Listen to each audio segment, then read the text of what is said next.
Pope Francis met with a group of Rohingya refugees in Bangladesh on this day.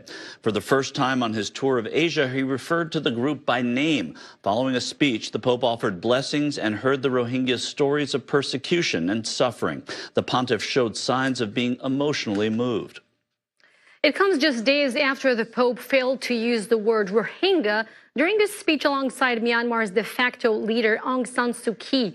More than 620,000 Rohingya have fled across the border from Myanmar to neighboring Bangladesh, fleeing a violent military crackdown that began earlier this year. And you know what I found mostly interesting is the fact that the Vatican said the trip, the first ever by a sitting pontiff, was actually organized before the refugee crisis there.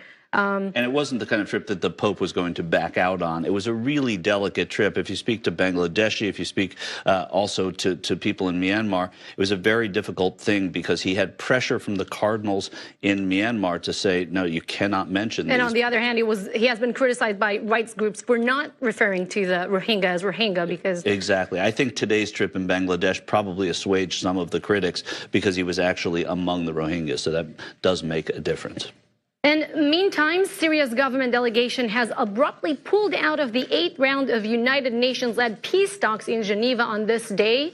The talks had been extended until mid-December, and there were signs of progress. So far, all previous peace talks have failed to make any progress. For more, let's bring in senior diplomatic correspondent Nina Larson. Nina, why has the Assad delegation abandoned these talks? Well, Michael, it's basically all about President Assad and his place in a future Syria. That question was meant to be absolutely off the table in this new round of talks, but the opposition had brought it forward again, and that's what's resulted in this.